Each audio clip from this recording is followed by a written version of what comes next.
Woe to you, to that man by whom the Son of Man is betrayed. It would have been good for that man if he had not been born. Let me make this very personal and very pointed with everyone here today. If you do not repent of your sin, if you do not deny yourself, if you do not take up a cross, if you do not become a follower of Jesus Christ, it would be better for you that you never were born. Le peuple juif, ils disent, nous avons pour père Abraham. Et Jésus leur répond, vous avez pour père le diable. Comment est-ce que des hommes et des femmes, comme ce peuple-ci, ils peuvent avoir un problème sur leur paternité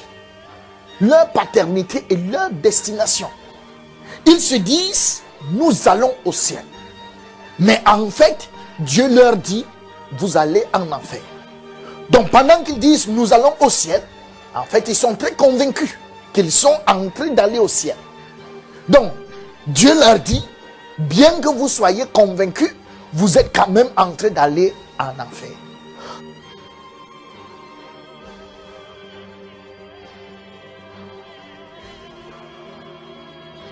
Nous constatons, nous voyons de la part du Seigneur l'infantilisme des chrétiens et le manque de, on va dire, de maturité, pas dans le sens supériorité, mais c'est-à-dire croissance spirituelle, produit par le fruit des systèmes d'église de toutes les dénominations, y compris la vôtre, confondue. Il n'y a pas de supérieur et d'inférieur dans le royaume. Il y a des membres différents et tu es une créature merveilleuse et le Seigneur t'a pas fabriqué pour aller au culte le dimanche matin entre 10h et midi. Ça, c'est démoniaque.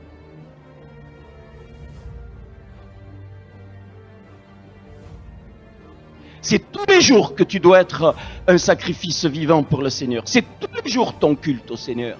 Pas faire un culte au Seigneur. Ça n'existe pas dans la parole. Aller à l'église, c'est anti-biblique. Aller à l'église, rien que l'expression, vous devez la bannir. Yeshua n'a jamais demandé de faire des structures pour donner une adoration au Père. Jean 4, verset 20. Nos pères ont adoré sur cette montagne et vous dites, vous, que le lieu où il faut adorer est à Jérusalem. Ce passage ressemble un peu aux chrétiens d'aujourd'hui qui s'expriment de cette manière. Nos pères ont été baptistes. Et vous, vous dites qu'il faut être témoin de Jéhovah? Ou l'église de Dieu est l'église pentecôtiste. Et vous, vous dites que l'église de Dieu, c'est l'église charismatique. Ou Dieu a voulu l'église évangélique. Et vous, vous dites que Dieu veut l'église des catholiques.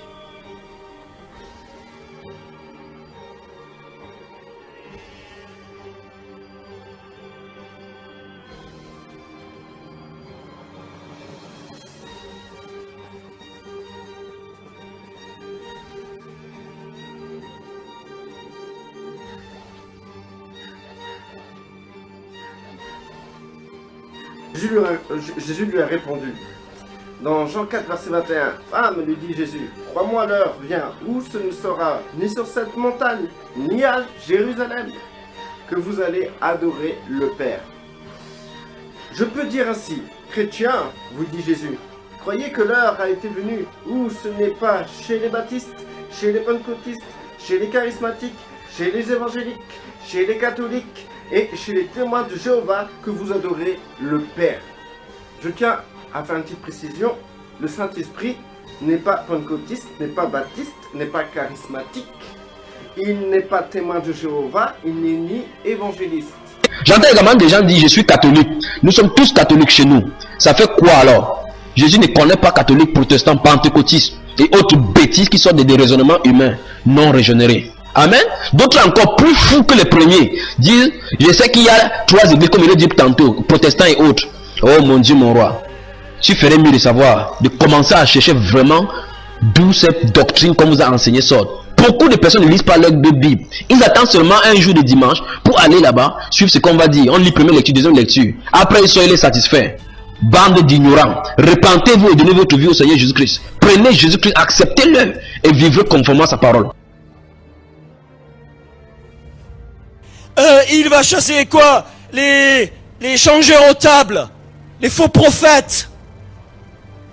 Changeurs aux tables, c'est ça, qui prophétisaient dans l'Ancien Testament, les prophètes de Balaam, pour un gain. Nombre de gens qui sont venus te prophétiser pour un gain, pour accomplir leur ministère. Il va dégager les tables des changeurs. C'est les tables des fausses doctrines que tu as mangées. Le fouet du Saint-Esprit va te littéralement casser absolument tout à l'intérieur de toi. Ça va être l'épée de l'Esprit, Hébreux 4:12, qui va séparer jointure et moelle, qui va séparer ce qui est de la chair, et les doctrines chrétiennes appartiennent à la chair. Elles sont démoniaques. Tu entends? La doctrine catholique est démoniaque, la doctrine protestante est démoniaque, la doctrine évangélique est démoniaque, la doctrine pentecôtiste est démoniaque, la doctrine adventiste est démoniaque. Toutes les doctrines sont démoniaques parce qu'elles ont pris des vérités de la Bible, elles ont mis l'accent, et c'est la chair pendant des années. Quand nous regardons, quand nous regardons dans le monde, nous voyons sur 7 milliards d'habitants, nous avons ceux qui sont dans les 100 religions, et ceux qui sont dans les autres religions, ceux qui sont dans le bouddhisme, l'hindouisme, l'islam, et ils ne disent pas Seigneur, Seigneur. Ça fait au moins 5 milliards. Ceux-là ne sont déjà pas comptés dans la parole de Matthieu chapitre 7, 21. Mais il reste 2 milliards qui disent quand même Seigneur, Seigneur. Et c'est à ces 2 milliards que cette parole de Matthieu 7, 21 s'adresse. Il dit que même vous, qui dites Seigneur, Seigneur, vous tous, vous n'entrerez pas. Qu'est-ce que c'est? Ça veut dire, vous allez me dire, mais comment Dieu peut être si dur? Donc vous pensez que Dieu peut envoyer tant de gens en enfer? Permettez-moi de vous dire, Dieu n'est pas à son premier coup. Lors du déluge, il y avait près d'1 milliard de personnes sur la terre. Il a tué tout le monde, il n'en a sauvé que 8. Et aucun verset ne nous dit qu'il est allé s'asseoir sous un cocotier pour être triste parce que beaucoup de gens étaient morts. Non, au contraire. Sodome et Gomorrhe, 2 villes grandement peuplées, il en a tué pratiquement tout le monde, il n'en a sauvé que 3. Et jusque-là, il n'a pas dit que vraiment il était malheureux. Et il n'y a aucun verset qui déclare que Dieu est maître. Non, il l'a fait et il nous a envoyé les nouvelles. Et il a dit, comme il a d'abord fait, dans Matthieu 24, il va encore faire. Donc, comment quand il dit il a fait, ce qu'il a fait, il va encore faire. Donc, sur beaucoup de gens, il n'a sauvé que 8. Donc pour Dieu, 8, c'est beaucoup. 3, c'est beaucoup. Donc, en notre temps, ce sera combien? Pour entrer aux États-Unis, c'est très dur. Vous pensez qu'on entre au ciel comme ça? Oh. On n'entre pas au ciel comme ça.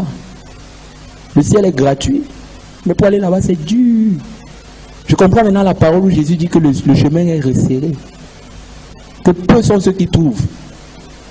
Satan a fait croire aux gens que quand vous avez les méga churches, vous êtes nombreux. Alors, comme vous avez beaucoup de membres, votre ministère a du succès. Jésus ne demande pas le nombre. Jésus ne demande pas la quantité. Jésus demande la qualité. Il a demandé de faire des disciples, pas des membres de religion. Parce que quand on fait les membres de religion, on fabrique des enfants de l'enfer 2 fois plus que nous-mêmes. Beaucoup de personnes qui se tiennent sur ces versets et ils disent, j'ai reçu le Seigneur comme mon Seigneur et Sauveur personnel. Lisons en se tenant sur Jean, chapitre 1, verset 12. Mais à tous ceux qui l'ont reçu, à ceux qui croient en son nom, elle a donné le pouvoir de devenir enfants de Dieu. Lesquels sont nés, s'il vous plaît, il y a une virgule. Lesquels sont nés. Alors, quand nous lisons ce texte, reçu n'est pas une action que quelqu'un doit mener. Reçu est une réaction face à quelque chose qui s'est passé. Je donne un petit exemple. Ça, c'est ma Bible. Et si vous êtes devant moi et vous n'avez pas de Bible, je peux vous donner ma Bible.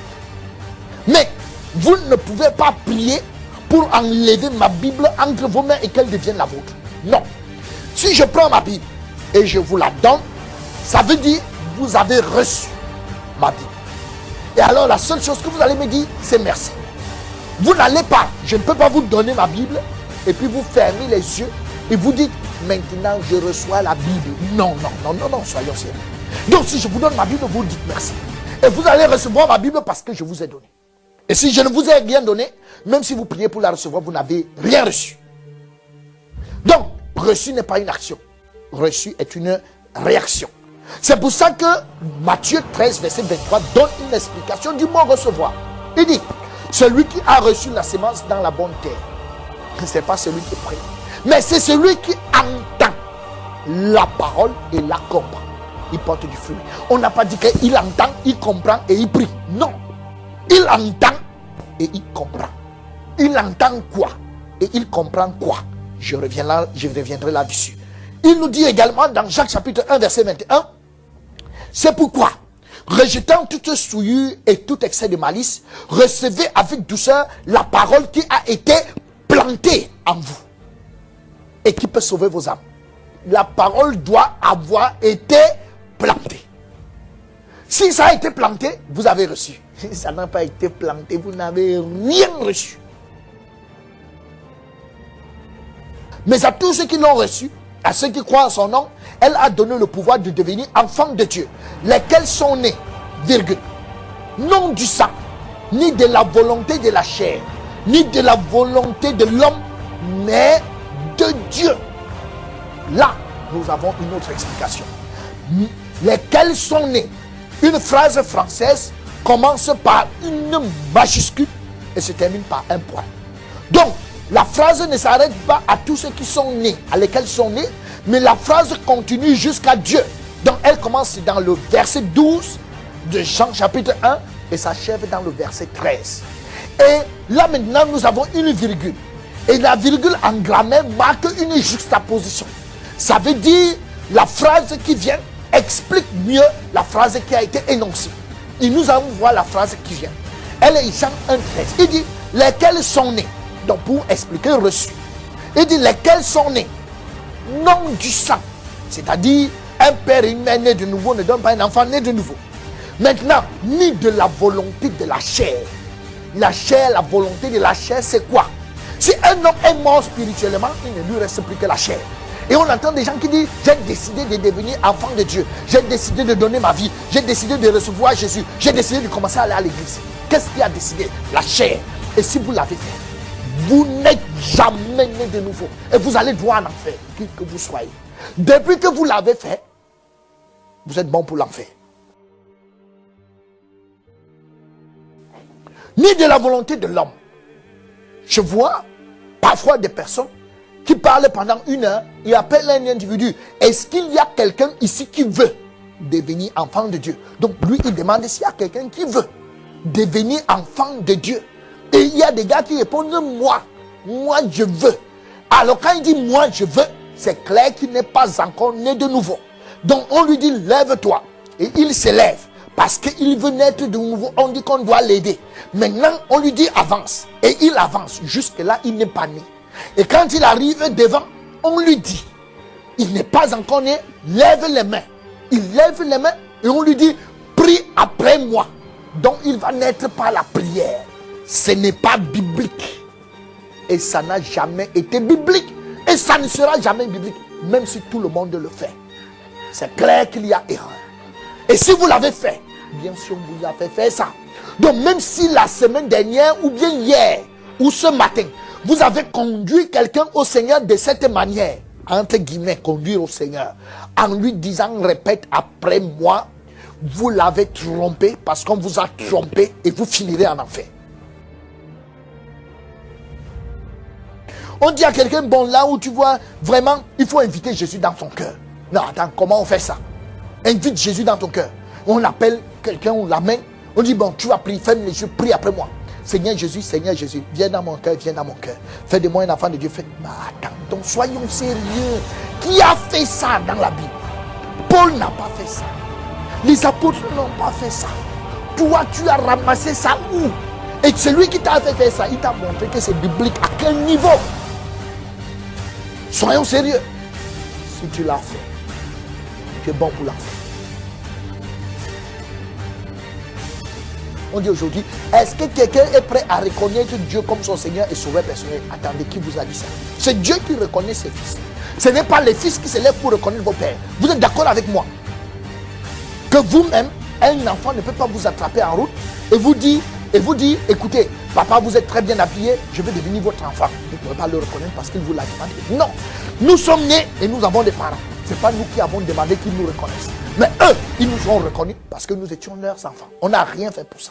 Alors, et c'est Dieu qui reconnaît ses fils. Ce n'est pas les fils qui se lèvent pour le reconnaître. Seigneur, maintenant, je te reconnais comme mon Seigneur et Sauveur personnel. Fais de moi ton fils, écris mon nom dans le livre de vie. Donc, comme Dieu a peur de vous, il prend Bible et il écrit votre nom. Soyons sérieux. On ne peut pas faire ça. Vous-même, vous pouvez accepter qu'on fasse ça. Si un enfant se lève et vient vous reconnaître comme son père, ça ne peut pas marcher. La manière dont vous dites que vous êtes arrivé dans l'église, qui est arrivé dans la Bible de la même manière, je ne dis pas dans les autres églises. Je ne suis pas en train de demander des églises de renom ou bien des religions de renom. Je demande en ce qui concerne la Bible. La Bible, quand vous dites que vous êtes né de nouveau, qui est né de nouveau comme vous, c'est-à-dire c'est la manière dont vous expliquez. Il y a qui ressemble à votre naissance. S'il n'y a personne, donc ça veut dire que vous n'êtes jamais entré dans cette affaire. Vous ne pouvez pas commencer à interpréter les Écritures, à expliquer les Écritures et à réunir les gens, alors que vous n'avez aucun exemple dans la Bible qui appuie la manière dont vous êtes né de nouveau. Donc, s'il n'y a pas d'exemple, vous allez en enfer, qui que vous soyez. Peu importe le temps que vous avez déjà fait dans cette affaire, peu importe le titre que vous portez, intimidez les gens, amenez les gens, priez pour eux et qu'ils soient guéris, et vous irez tous en enfer, vous et tous ceux qui vous suivent.